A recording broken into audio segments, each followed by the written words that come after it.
urugamba rw'imitima episode ya 3. Ubwo duherukana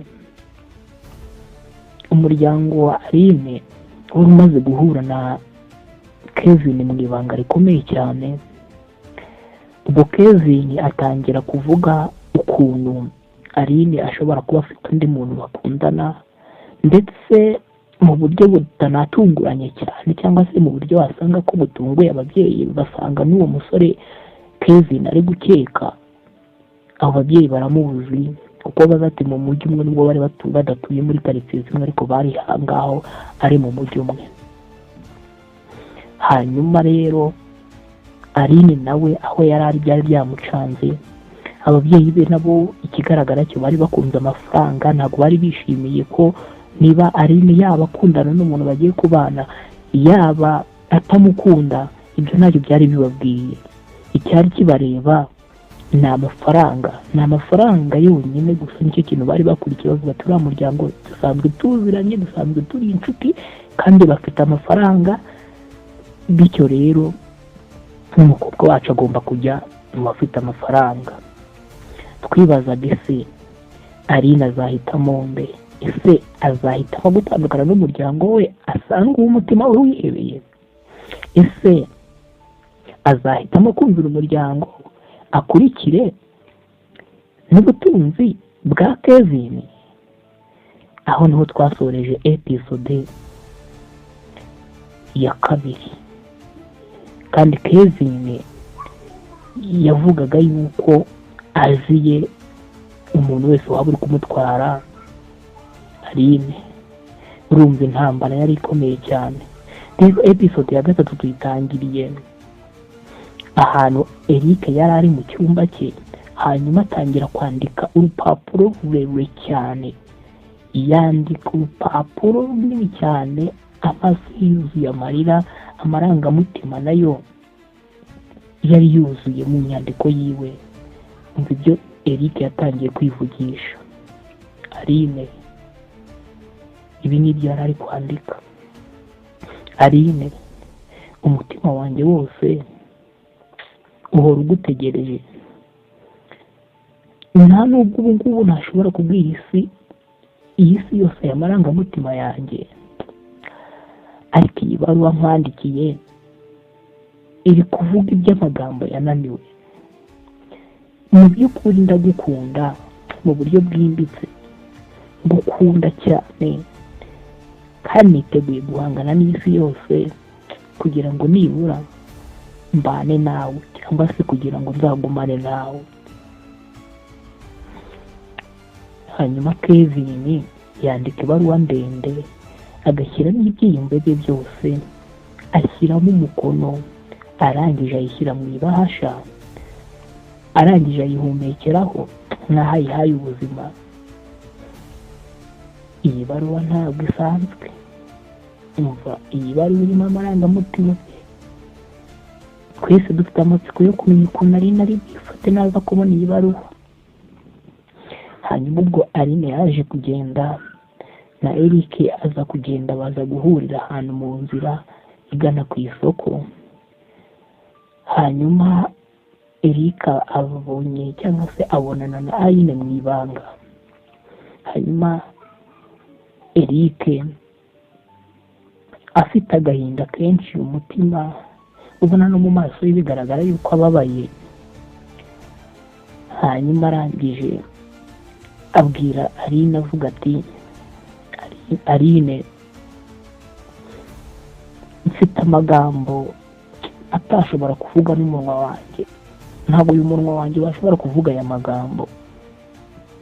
Ndagusaba rero amagambo nakwandikiye ahangaha uze kuyasoma mu ibanga.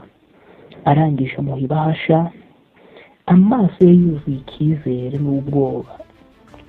Hanyuma Aline atwara iyo bahasha yitonze, ariko umutima utangira gutera cyane, akajya yibaza: Eric, ndayakiriye, ariko ndagusaba ntihagire undi ubibona. Eric nuko yahise amubwira ati ntihagire undi uyibona iyo baruwa. Bari hafi guhoberana ariko bahita batandukanywa nuko bumvisha umuntu utambuka. Bari bageze ngo ni umuryango wa Aline cyangwa se ababyeyi ba Aline bari batambutse aho ngaho, hanyuma bahita barekurana batanahozeranye kandi bari bafite ibyiyumviro byo guhoberana kubera kwikanga umuryango, bahita bagenda batanasezeranye. Hanyuma rero nko ku manywa y'igitondo cyakurikiye uwo munsi bari bamaze guhura, Aline aza gushyira ibahasha mu gikapu cye. Hanyuma Kevin yari yaje iwabo, aza agenda ari kugenda ajye kubona igikapu cya Aline. Arangije arebye abona harimo ibahasha, atangira kureba ko hari ikintu yabonamo.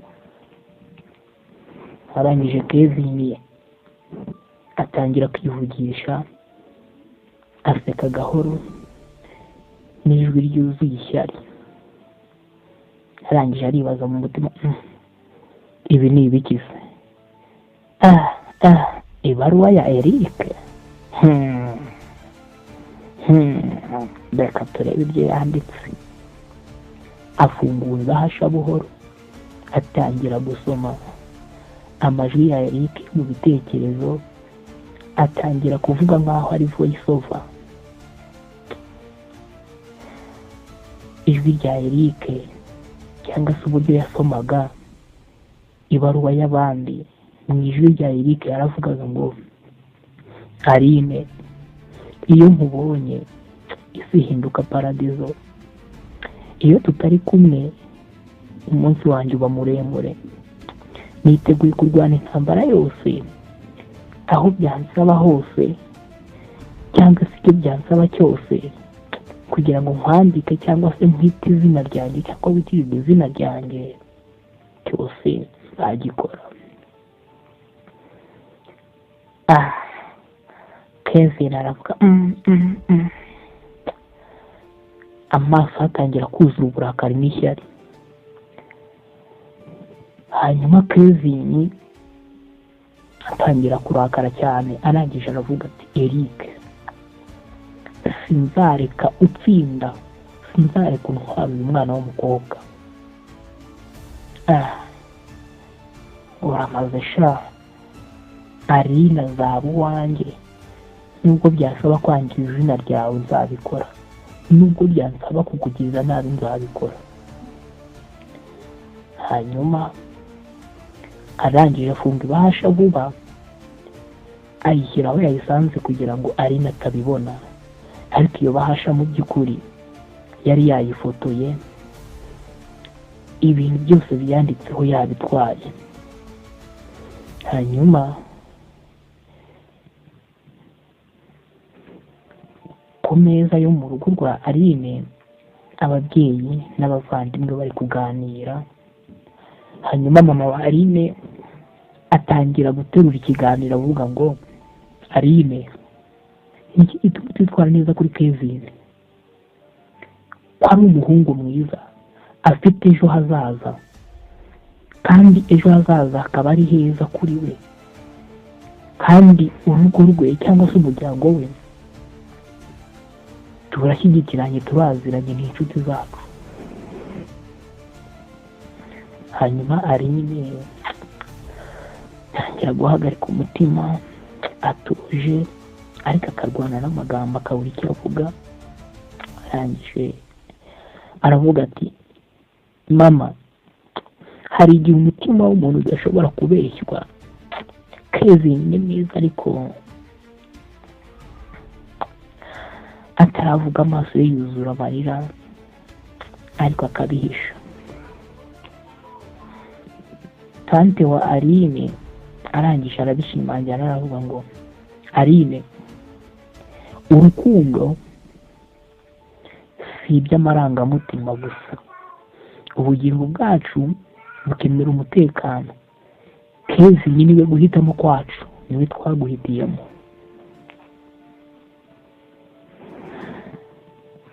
Aline arangije areba hasi, umutima we atangira kumva uri mu kaga, atangira kumva ibintu byose byivanze. Aline yahuye n'ihurizo rikomeye. Urukundo nyakuri ruri mu ibaruwa ya Eric, ariko umuryango we uri kumuhatira. Urukundo atigeze kugirira Kevin. Mu ijoro rero ryakurikiye uwo munsi, Kevin yari ari wenyine mu cyumba cye, arangije areba ya mafoto yafotoye ibaruwa ya Eric, arongera kuyisoma neza, arayisoma, amaso yatangira kureba cyane, arangije akubita agatoki ku meza, arangije akubita n'agatoki ku kandi, arangije aravuga ngo Eric, uzicuza kwinjira mu nzira yanjye, nanjye ngiye kwinjira mu yawe, ngiye kukwangiriza izina imbere ya Aline n'umuryango we. Uzaba ntacyo usigayeho, icyo nzi cyo uzasigara wicuza icyo wabikoreye. Atangira kubivuga nk'urakaye koko, avuga amagambo menshi, avuga ukuntu azamusebya. Hanyuma ubwo ngubwo se turi kwibaza rero, Kevin ko amaze gusoma ibaruwa ya Eric, hanyuma akisezeranya mu mutima yo kwangiza izina rye no kumutandukanya na Aline, ubu uyu mugambi wa Kevin azawugeraho? Ese azabigenza ate? Wowe tugejeje kuri uyu musozo w'iyi episode, ndagushimiye cyane, ndakwinginze cyane kugira ngo ukande subscribe, ukande like, ushyire muri comment uvuge ngo iyi nkuru yadushimishije, duhe episode ya 4. Nanjye nicyo mbereye ahangaha, ndahita mbahereza episode ya 4, nayo iri mu nzira kandi iri hafi. Iyi ni DAC TV, Daily Advice by Claude TV. Ndabakunda cyane. Ciao ciao.